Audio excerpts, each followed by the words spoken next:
Before I open the log on Julian, I want you to look at something. I'm holding a magnifying loupe over a signature on a standard bank authorization form. To you, it looks like a name. To me, it looks like a crime scene. Notice the tremor in the upward stroke of the J. Most people would see that and think, old man, shaky hands. But if you look closer, you'll see the ink is too consistent. A real tremor has varying pressure, thicker here, thinner there. This tremor was drawn. It was a deliberate, slow-motion imitation of weakness. Julian thought he was being clever, painting a portrait of my decline with my own pen. He didn't realize that for 20 years, I was the man the State Bar Association called when a lawyer tried to improve a client's signature. I've seen better forgeries from high school students trying to skip gym class. I'm going to let that sit for a moment. Keep listening. Welcome back to Payback Logs. Grab your snacks, get comfortable, and remember, the people in these stories had every chance to behave themselves. They just chose wrong. Drop a comment and be sure to subscribe. You're going to love it here. I have lived in this house for 38 years. It is a place of heavy oak, polished brass, and the lingering scent of beeswax and old paper. My study is my sanctuary, a room where the light filters through the ivy-covered windows in a way that makes every afternoon feel like 1954. I was sitting at my roll-top desk, a piece of furniture that requires a specific rhythmic touch to open, working on a Sunday afternoon. Beside me, my grandson Toby was focused on his own task.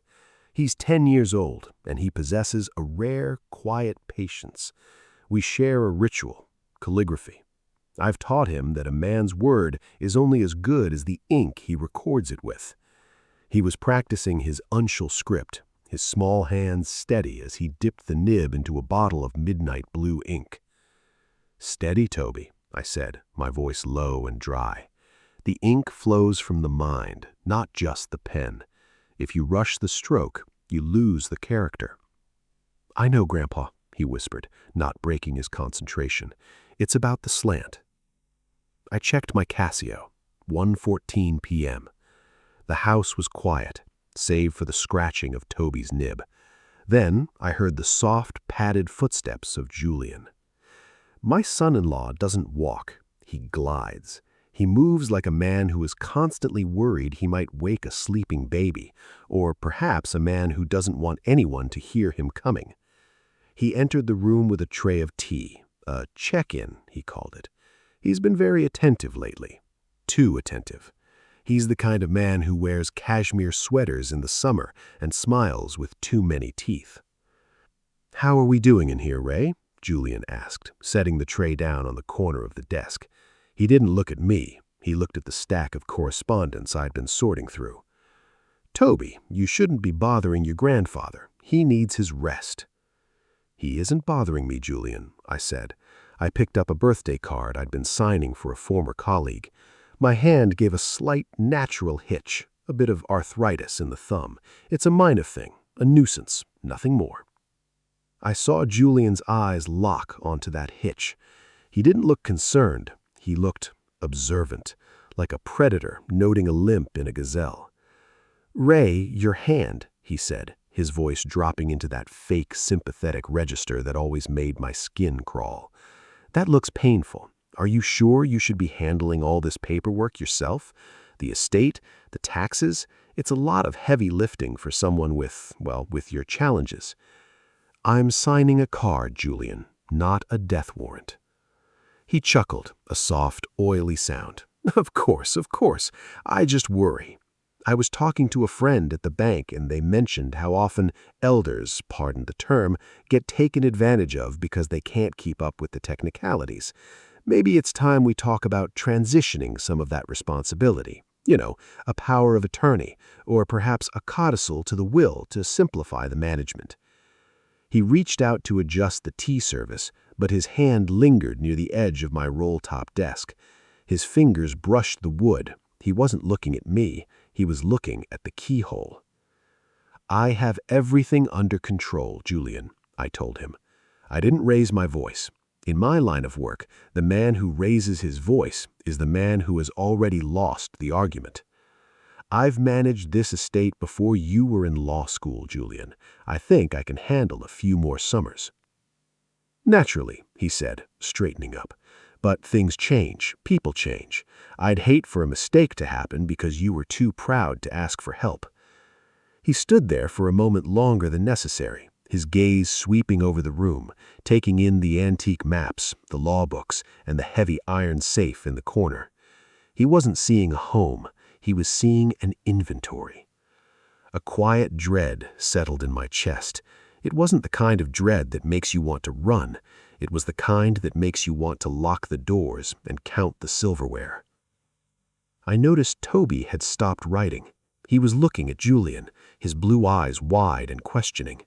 Children have a way of sensing a change in the air before the adults do. "Toby, why don't you go see if your mom needs help in the garden?" Julian said, his tone a bit sharper now. Toby looked at me. I gave him a small nod. "Go on, son. We'll finish the Unschel script next week." Once Julian left the room, his demeanor shifted. The helpful son-in-law mask slipped just a fraction.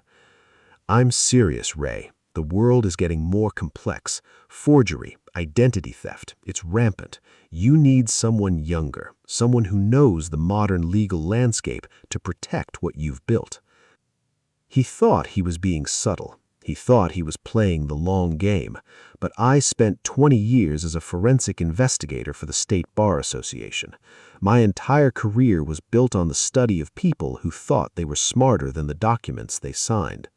I've seen every trick in the book, the missing page, the added clause, the witness that didn't exist. Julian was a type 3 manipulator. He didn't use force, he used concern. He didn't steal, he managed. "I'll take it under advisement, Julian," I told him. "Good, that's all I ask." He smiled again, that toothy, empty grin, and left the room as quietly as he'd entered. I didn't drink the tea. I waited until the sound of his footsteps faded. Then I reached into the breast pocket of my cardigan and pulled out a small, high-powered jeweler's loop. I leaned over the desk and examined the coaster he'd set under the tea. There was a faint indentation on the blotter paper underneath, as if he'd been testing the pressure of a pen when I wasn't looking.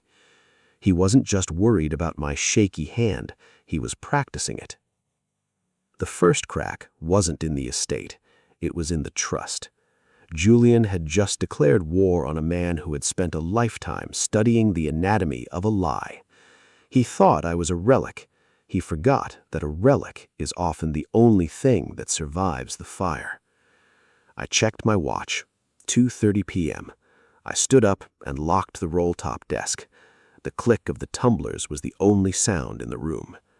The dread was still there, but it was being replaced by something else, a cold, professional clarity. Julian wanted to talk about modern legal landscapes. Fine. I'd show him the one I'd spent 40 years defending. I closed the folder. I made coffee. I waited. The following week was a masterclass in the architecture of doubt. Julian didn't come at me with a blunt instrument. He used 1,000 tiny needles, each one dipped in the poison of concern. He began a subtle campaign to convince the household, and perhaps me, that my mind was a house with the lights slowly flickering out. It started with the conversations. "Ray, did you forget we were meeting with the tax preparer this morning?" Julian asked on Wednesday, leaning against the doorframe of the kitchen. I was having my oatmeal, my Casio showing exactly 8:05 a.m. "We never had a meeting scheduled, Julian. I handled the taxes in April. Everything is on extension until October, as per my usual filing pattern." Julian sighed, a long, mournful sound that carried the weight of a heavy heart. He looked at my daughter, Sarah, who was pouring juice. "See, this is what I was telling you, Sarah. He's adamant. He's completely blocked out the phone call we had on Monday. Ray, we talked for 20 minutes about the capital gains on the Smiths and bonds. You said you wanted me to take over the ledger. I looked at him over the rim of my Navy mug. We had talked on Monday, yes, but we had talked about the weather and Toby's soccer practice. Not a word had been breathed about bonds or ledgers. I saw the flicker of worry in Sarah's eyes, the seed of doubt he was planting in her mind, watering it with his fake sincerity. "I didn't block out anything, Julian," I said. My voice was like a dry leaf on pavement, because it didn't happen. "It's okay, Ray," Julian said, stepping forward to pat my hand, that same condescending touch he'd used before. "It's a lot to keep track of. Nobody blames you, but it's exactly why we need to simplify things. I've brought over a friend of mine, Marcus. He's a notary. He's just in the neighborhood, and I thought maybe we could just formalize those changes you mentioned." Julian's notary friend was a man who looked like he'd been carved out of gray soap. He had a limp handshake and eyes that never quite settled on anything. They sat me down at the dining table, and Julian produced a single sheet of paper. "Just a simple codicil, Ray," Julian said, speaking in that loud, slow cadence people use for the deaf or the dying. "It just grants me administrative access to the primary trust, so I can pay the bills for you, so you don't have to worry about the shaky hand anymore. You remember telling me you wanted this, right?" I looked at the document. The language was clever. Testamentary intent was mentioned twice, but the fine print effectively gave Julian the power to liquidate assets without a secondary signature. It was a predatory instrument wrapped in the sheepskin of administration. "I don't remember saying that, Julian," I said. I let a bit of confusion creep into my tone. I wanted him to feel the hook set. "Is this what we talked about?" "Exactly what we talked about, Ray," his smile widening. "Just sign at the bottom. Marcus will witness. Then you can go back to your books and not have a care in the world." I watched him.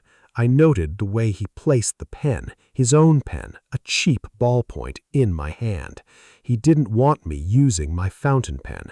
My fountain pen uses a specific pH-neutral ink that I mix myself. A forensic document examiner can identify it from a mile away. A ballpoint is common, generic, easy to hide a stop-start mark in. "My hand is a bit tight today," I whispered. I made the pen wobble on the paper, creating a jagged, ugly line that didn't even look like an R. "That's it, Ray. Just try again," Julian urged, his breath smelling of peppermint and desperation. I didn't sign. I dropped the pen. I think I need a nap, Julian. The words are getting a bit blurry." The frustration that flashed across his face was beautiful. It was the look of a man who had the vault open but couldn't find the bags. He quickly snatched up the paper. "Of course, Ray, of course. We'll try again when you're feeling more present." He and Marcus huddled in the hallway. I didn't need to be a forensic investigator to know what they were doing. They were looking at the jagged R I'd left behind, using it as a template. Over the next 3 days, the gaslighting intensified. I'd find my reading glasses in the refrigerator. I'd find the kettle boiling on the stove when I hadn't turned it on. Julian would walk into a room and say, "Ray, why are you wearing 2 different socks?" knowing full well I wasn't, but banking on the fact that I'd look down and doubt my own eyes. He was trying to create a medical record of my decline. He was talking to Sarah in hushed tones about early onset and cognitive assessments. He was painting a picture of a man who couldn't be trusted with his own name, let alone his own fortune. But he made a mistake. A Type 3 manipulator always does. They become so focused on the target's perceived weakness that they forget their own. I noticed that Julian had started spending a lot of time in my study when he thought I was napping. I'd hear the soft clack-clack of my typewriter. He wasn't typing letters. He was practicing the shaky signature again, using the indentations on the blotter to guide his hand. He was trying to master the slant of my J and the specific erratic pressure of a man who had lost his grip. He thought I was the one losing my mind. He didn't realize that I was the one who had set the cameras. I'd installed a pinhole lens in the eyes of the bust of Cicero on my bookshelf 3 days ago. I wasn't just watching him, I was recording the birth of a forgery. I sat in my armchair, staring out the window at the garden. To Julian, he looked like a man drifting into the fog. In reality, I was a man waiting for the ink to dry on his own trap. If you've made it this far, do us one quick favor. Subscribe. A lot of people watch without ever doing it, but it costs you nothing and means everything to us. Thank you, genuinely. The house was finally quiet. The hum of Julian's SUV had faded down the gravel drive, taking him to whatever social obligation required his brand of polished insincerity. I waited until the shadows of the ivy had stretched across the study floor like long, dark fingers. I stood before my roll-top desk.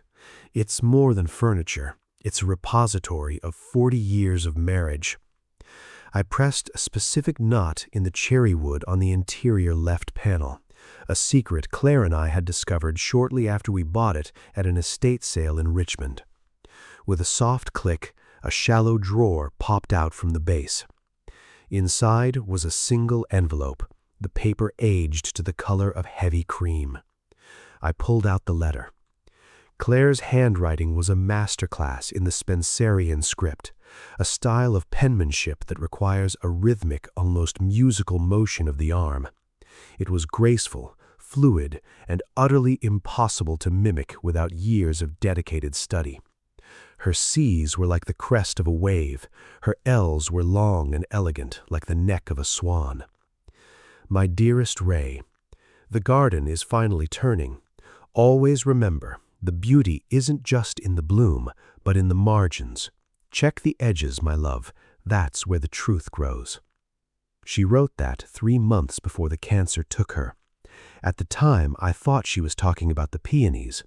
Now, holding the paper, I realized she was giving me a field manual for the war I was currently fighting.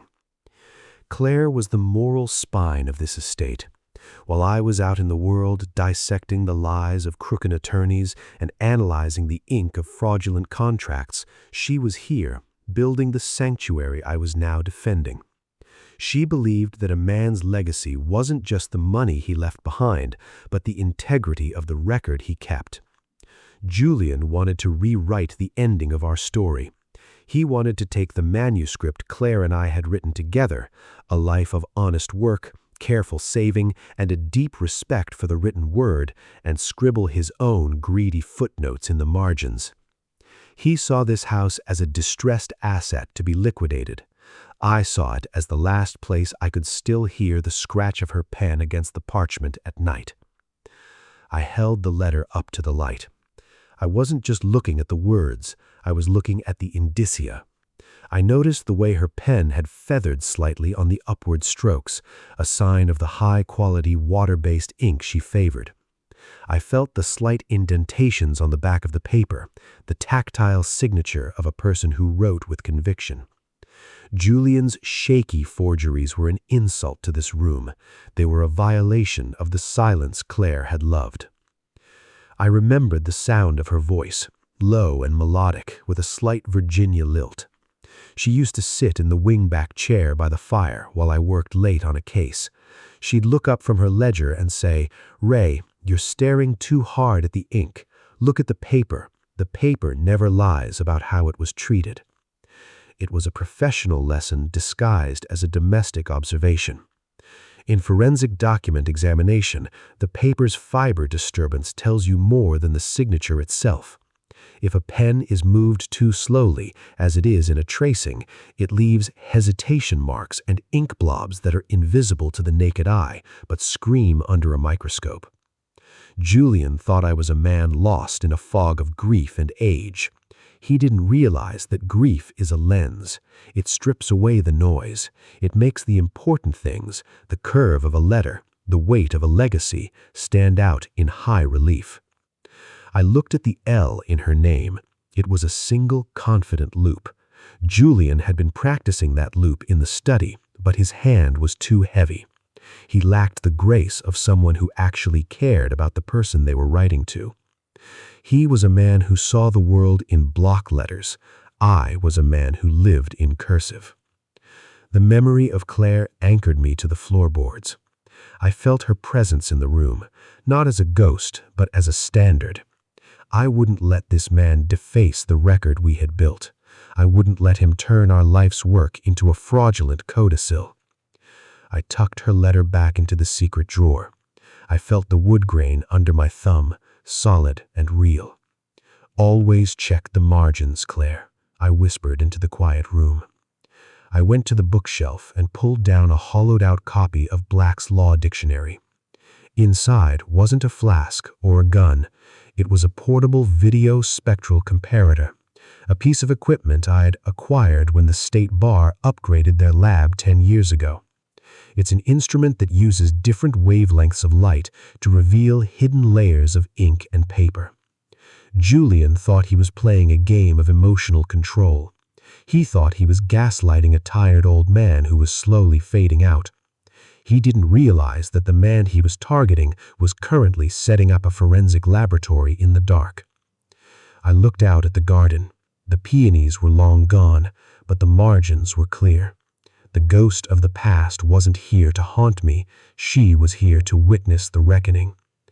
I felt a hard, cold resolve take over. The grief was still there, but it was being forged into a blade. Julian wanted a signature. I'd give him one, but it wouldn't be the one he was expecting. I waited until Friday evening. Julian had mentioned with that cloying, self-satisfied smirk that he and Sarah were attending a black-tie charity gala for the local hospital.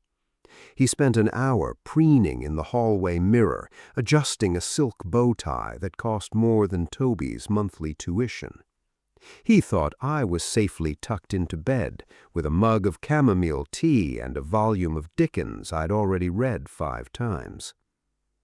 "Get some rest, Ray," he'd said, pausing at my door. "Don't bother with the lights. We'll be back late. Just try to stay settled."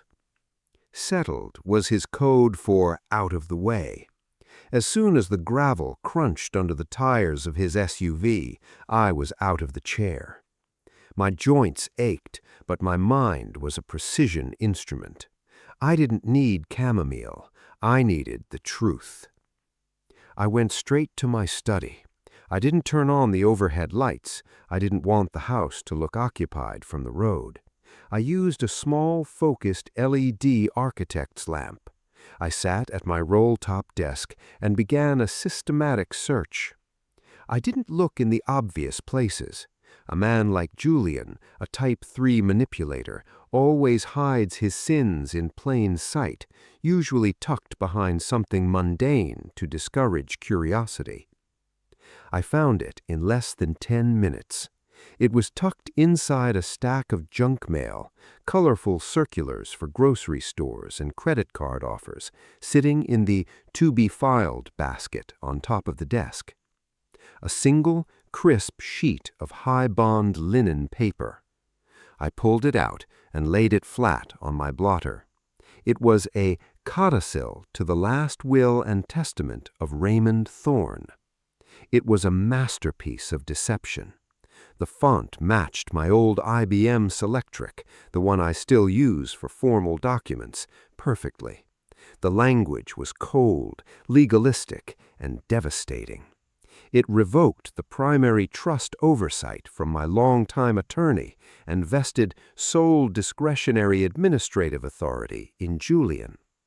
It even included a clause about my declining cognitive health as the justification for the change. But then I looked at the signature. To the untrained eye, it was me. The arch had that slight jagged hitch I'd been displaying lately. The Y dragged just a bit. The slant of the J in my middle name was erratic. It looked like the work of a man whose hand was failing him. I reached into the dictionary and pulled out the Video Spectral Comparator, VSC. I plugged it into my laptop and positioned the lens over the signature. I switched the light source to infrared. The screen flickered, and the lie was revealed in high definition. In forensic document examination, there is a concept called ink differentiation. Different brands of pens use different chemical solvents and resins. Under infrared light, some inks disappear, some glow, and some stay black. My pens, the ones I keep in my desk, are filled with a specific iron-gall ink I mix myself. Under infrared, it remains a deep, solid black. The signature on this codicil, however, began to translucent. It was a standard oil-based ballpoint ink, the kind Julian carried in his breast pocket. But that wasn't the smoking gun. The VSC revealed something even more damning. Hesitation marks. When you sign your name, it is a fluid, subconscious motion. The pen moves at a consistent speed. When someone forges a signature, they have to move slowly to mimic the lines. This creates ink blobs at every turn and micro-tremors where the pen stayed on the paper too long. Under the magnification of the VSC, Julian's signature didn't look like a signature, it looked like a map of a mountain range. It was a slow, agonizing crawl of pen over paper. I switched the light to side lighting, a technique called oblique illumination. This reveals the indentations in the paper fibers. I saw the ghost of the signature beneath the ink. Julian hadn't just free-handed it, he had used a light box to trace a genuine signature of mine from an old tax return.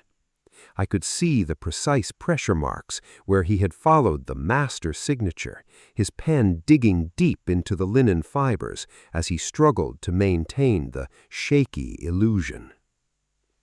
"You are a sloppy man, Julian," I whispered. I didn't stop there. I moved the light to the date, August 14th, 2 days ago, the day I'd supposedly had that long conversation about the bonds. I looked at the witness signatures, Marcus Thorne, the soapy notary, and another name I didn't know. I pulled up the state's notary public database on my laptop. I searched for Marcus's commission number. It had been revoked 3 years ago for notorial misconduct involving a fraudulent real estate transfer in Henrico County. He wasn't a notary. He was a disgraced felon for hire.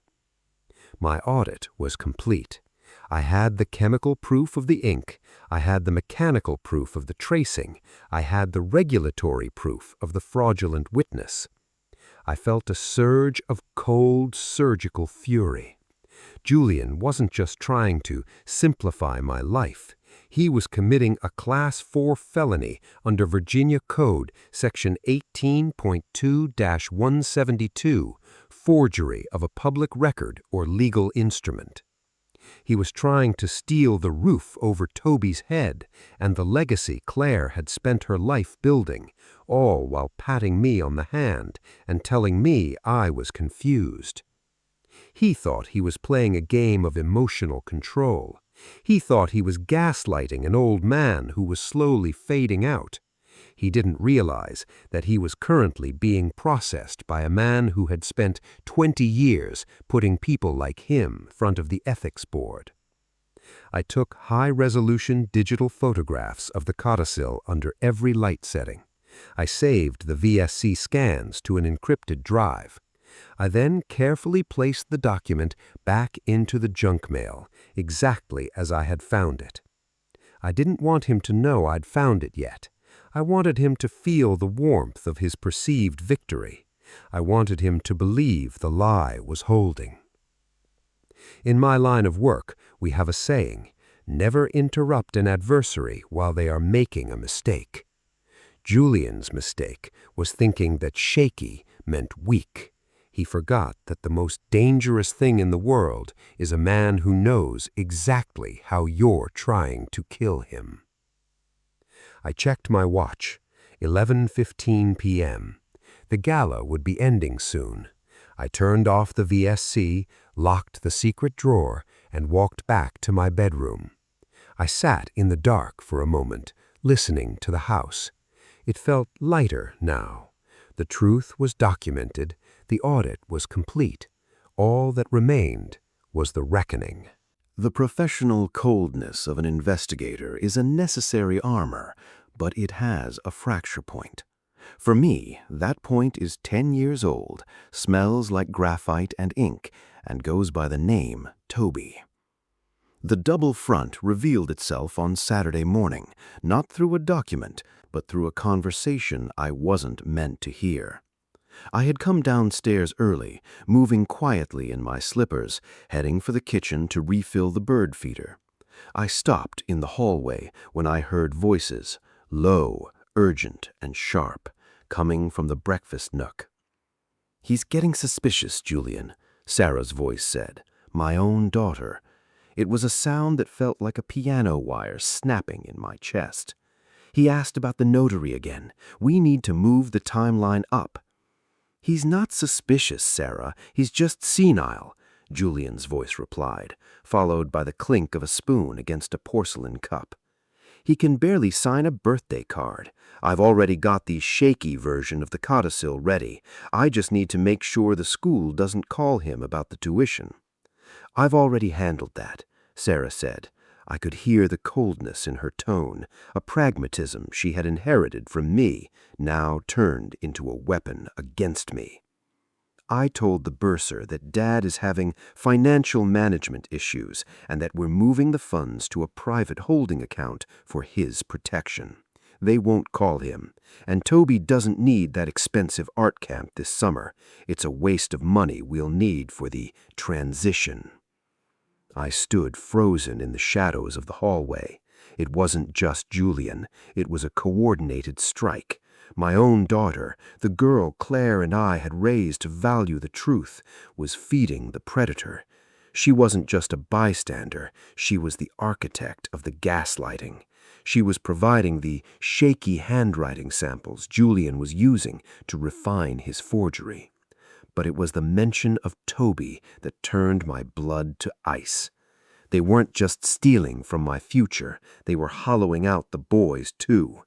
Toby's tuition, his art camp, the things that gave that quiet, talented child a sense of place, were being liquidated to fund Julian's social ambitions and Sarah's protection.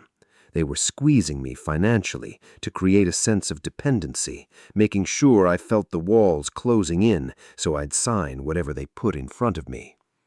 I walked into the kitchen. The conversation died instantly. Sarah looked away, focusing on her toast. Julian looked at me with that same nauseating mask of concern. "Ray, you're up early," Julian said. "Sleep well?" "I slept with my eyes open, Julian." My voice was a flat, dead thing. I didn't wait for a response. I walked out to the back porch. Toby was there, sitting on the steps with his sketchbook. He wasn't drawing. He was just staring at the trees, his charcoal pencil hanging limp in his hand. "Grandpa?" he asked, looking up.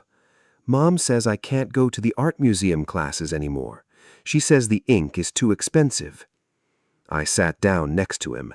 I felt the weight of my 72 years in every bone, but I also felt the sharp, jagged edge of a father's fury. Julian and Sarah saw a holding account. I saw a child being told his dreams were a line item that didn't balance. "The ink isn't expensive, Toby," I said, putting my arm around his shoulders. I could feel him trembling slightly. "Some people just don't know how to read the value of what's on the page, but I want you to listen to me. You keep practicing your slant. You keep your hand steady. Do you hear me?" "Yes, Grandpa." "The camp is paid for, Toby. Don't you worry about what your mother says. I'm the one who signs the checks in this house, and my hand is steadier than they think." I walked back inside, past the two of them in the kitchen. I didn't look at them. I didn't need to. I had moved beyond the stage of observation. In my line of work, we have a term for this. It's aggravated fraud. It's when a primary crime is compounded by the targeting of a vulnerable secondary party. by involving Toby, by stripping away the child's security to facilitate their theft, they had removed the last shred of my hesitation. I went to my study and locked the door. I didn't reach for the video spectral comparator this time. I reached for the phone. I called Elias Thorne, no relation, the president of the State Bar Association, and a man I had served with for 15 years. "Elias," I said when he answered, "it's Ray. I need a favor. I need a forensic audit on a holding account, and I need a formal ethics investigation into a notary named Marcus Thorne." "Ray, what's going on? You sound different." "I've spent 20 years investigating the darkness in other people's offices, Elias," I said, looking at the bust of Cicero. "I just realized I have a leak in my own home. I'm calling in the final audit." "Tell me what you need." "I need a room," I said, "and I need witnesses who can't be bought. I'm hosting a formal reading of a codicil on Tuesday, and I want the state police's document lab on standby." I hung up the phone. I felt a terrifying sense of peace. The fury was there, but it was being channeled into the 4-layer trap I was about to build. Julian thought he was the manipulator. Sarah thought she was the pragmatist. They both thought they were playing a game of emotional control against an old man who was slowly fading out. They didn't realize that I was the man who spent a lifetime studying the mechanics of the double front. They were so busy watching my hands for a tremor that they didn't notice I was already writing their indictments. If you've been listening for a while and want stories like this to keep coming, it really helps if you hit that like button and subscribe. 97% of people never do, but it's what keeps this whole thing running. Thank you, for real. The trap I built for Julian and Sarah was a masterclass in forensic entrapment. In my years at the state bar, I didn't just catch people in lies. I gave them a pen and enough paper to write their own confession. Julian was so enamored with his own perceived brilliance that he didn't realize I was feeding him the very rope he'd use to hang his career. I constructed a 4-layered trap designed to close with the weight of a vault door. Layer 1, the flawed masterpiece. I needed to ensure the forged codicil was the one they brought to the table. I accidentally left a draft of my will on my desk, heavily annotated with shaky red ink, suggesting I was planning to leave everything to a historical preservation society. I knew Julian would see this and panic. He would feel compelled to finalize his forgery and discover it before I could sign the new, real-looking fake. I was forcing his hand, making him move before he was ready. Layer 2, the background check. I used my old contacts to pull a deep file on Marcus's notary. I didn't just find his revoked commission, I found the paper trail of the Henrico County fraud. I discovered that Marcus was currently under a suspended sentence. One more fraudulent act, and he'd be headed to state prison. I didn't contact him. I let him stay in the game, a walking liability that Julian was now tethered to. Layer 3, the indicia of competence.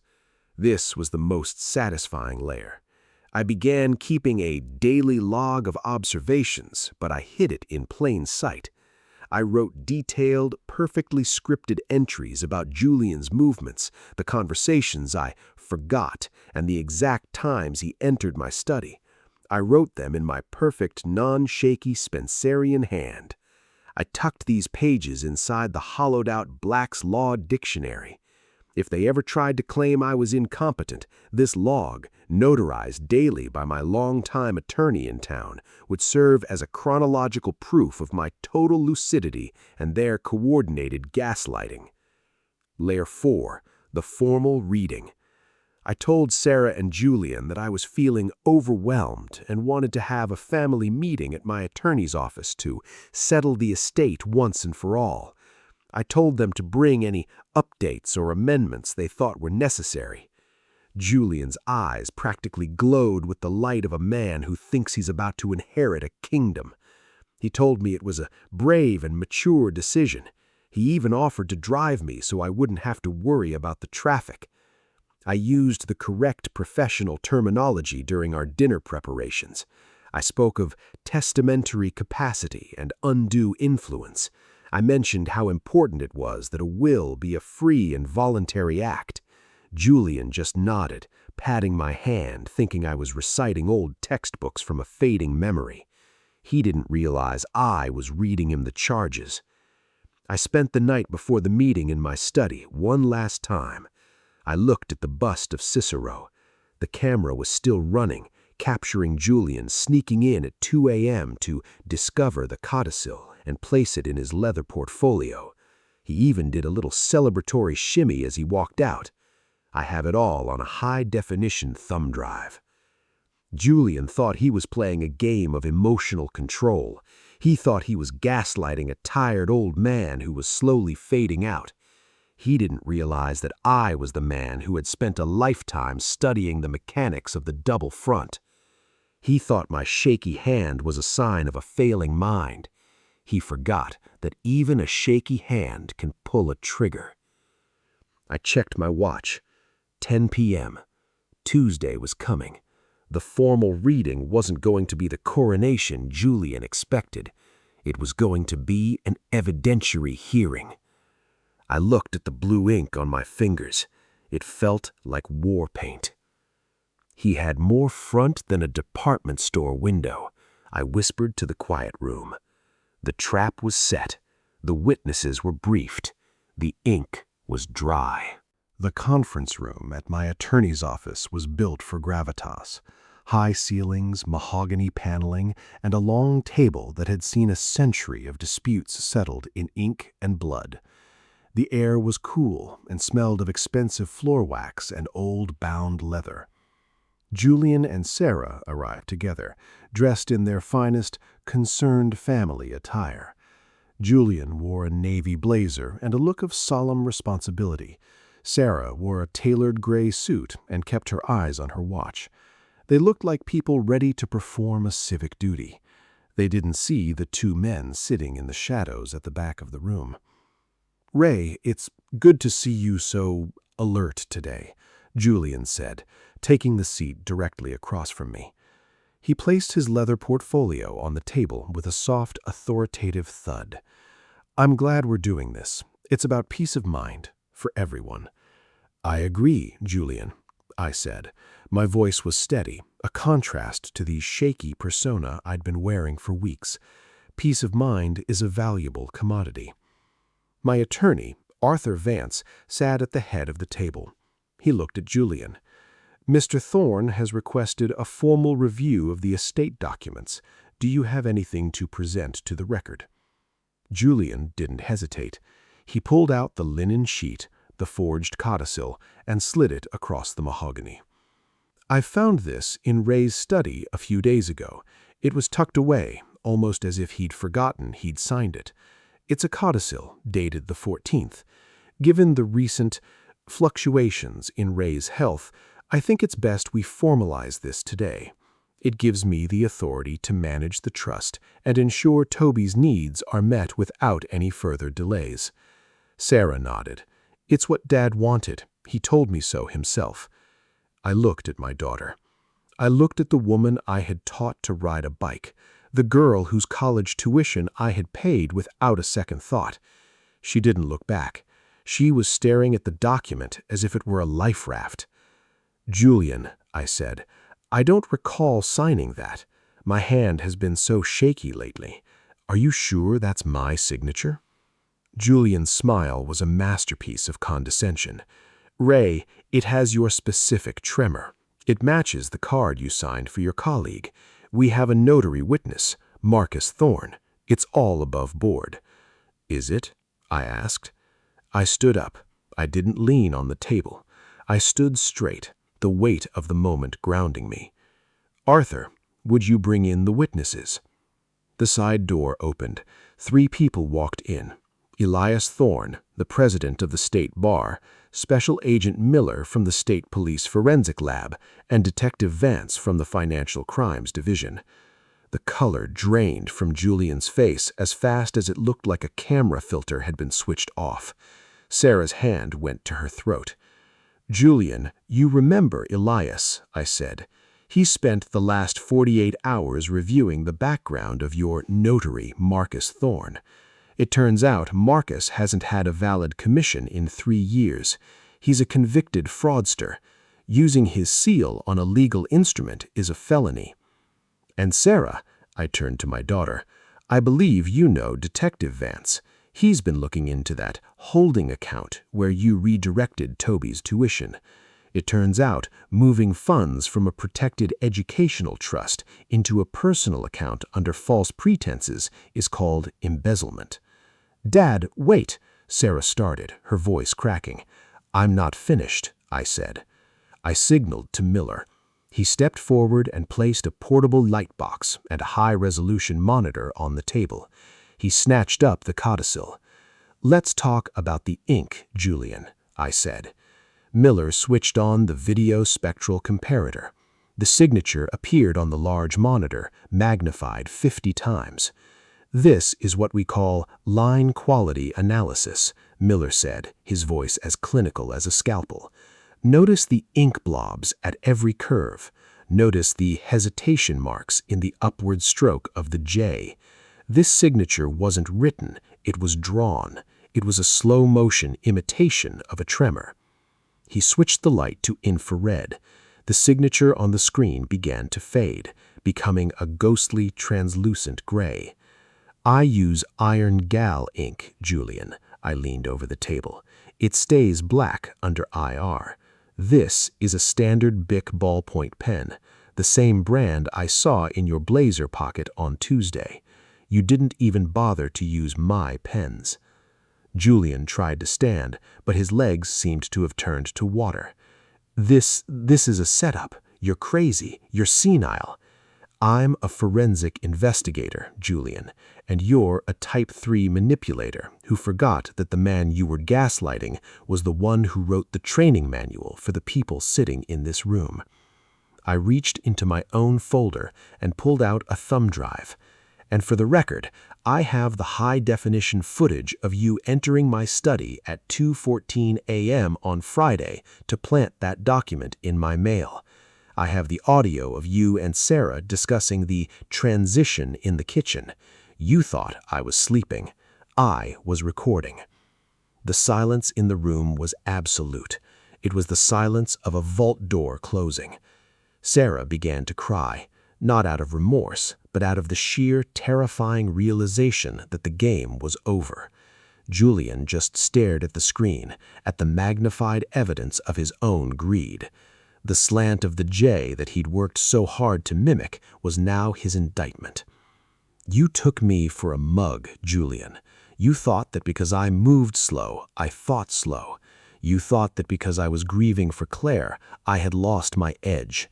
But Claire was the one who taught me to check the margins, and the margins of your life are filthy." Detective Vance stepped forward. "Julian Vance, Sarah Vance, you're coming with us.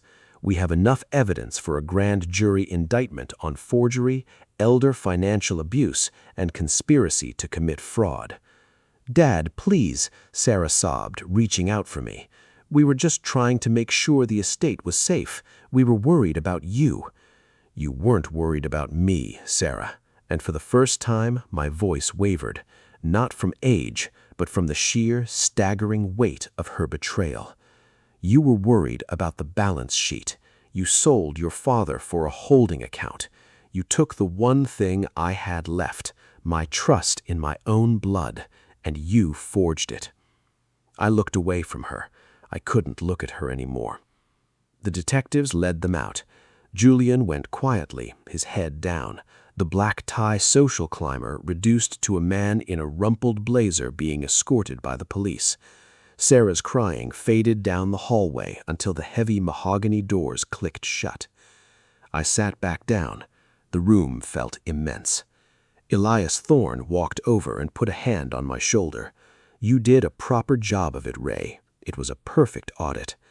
"It was a terrible audit, Elias," I said, looking at the empty chair where my daughter had sat. What about the boy? Toby is with my attorney's wife. He's drawing. He's safe. And tomorrow, I'm taking him to that art camp. I've already authorized the payment from my primary account with my own pen. I picked up the forged codicil. I looked at the shaky signature one last time. It was a portrait of a lie. It was a map of a man who thought he could outrun the truth. He had more front than a department store window, but the glass always breaks. I stood up. My hand didn't shake. I walked out of the room, past the light boxes and the spectral comparators, and out into the afternoon sun. The estate was safe. The legacy was secure, but the house was going to be very quiet for a while. I closed the folder. I made coffee. I waited. 6 months have passed since the ink dried on the indictments. The farmhouse is quiet, but it is a clean silence now, like the air after a hard freeze. The smell of beeswax and old paper remains, but the heavy, oily scent of Julian's peppermint tea and his manufactured concern has finally dissipated. Julian is currently serving a 3-year sentence in a minimum security facility for forgery and elder financial abuse. The manipulator has found that his silver tongue doesn't carry much weight with a parole board that has seen the video spectral comparator scans of his handiwork. He tried to restructure his legal defense twice before his own lawyers threatened to quit. Some men never learn that the record eventually catches up to the runner. Sarah is on 5 years of supervised probation. Part of her plea deal involved a permanent restraining order and the total relinquishment of any administrative claim to the estate. She lives in a small apartment across the state line. She calls sometimes, but I don't pick up. I've spent my life studying the anatomy of a lie, and I know that some fractures can't be mended with a simple apology. You don't forgive someone for trying to erase you while you're still breathing. Toby is back in his art classes. He spent the summer at that camp, and he came back with a portfolio of landscapes that captured the light in a way that would have made Claire weep with pride. We still have our Sunday ritual. We sit in the study, the light filtering through the ivy, and we practice our scripts. His unshul is getting stronger. His lines are clear and good. He knows that his future is secure, held in a trust that no holding account can ever touch again. The roll-top desk remains the center of my world. I've replaced the blotter paper, and the secret drawer is now home to Toby's latest drawings alongside Claire's letters. I've retired the video spectral comparator to the top shelf of the bookcase, behind a row of first edition legal texts. I hope I never have to plug it in again. I'm sitting in my wingback chair today, watching the first of the autumn leaves drift past the window. The margins are clear. The truth was documented, verified, and filed away where it can't be altered. The estate isn't just a collection of assets anymore. It's a fortress of integrity. I checked my Casio watch. 2:14 p.m., exactly the time Julian used to glide into the room with his tray of tea and his hollow smiles. Now the only sound is the rhythmic scratching of Toby's pen in the next room. Julian and Sarah thought they were playing a game of emotional control. They thought they could use my own grief as a blindfold. They forgot that when you strip everything else away, a man who has spent his life in the law is left with only one thing: the evidence. I looked at my hand. It still has that slight natural hitch, the one Julian tried so hard to turn into a death sentence. It's a bit of arthritis, a bit of age, a bit of history, but it's my hand, and it's the only one that will ever sign the documents in this house. I reached for my fountain pen, the one with the midnight blue ink I mix myself. I wrote a single line at the bottom of my daily log. The record is closed. The legacy is intact. I put the pen away. I made coffee. I stayed.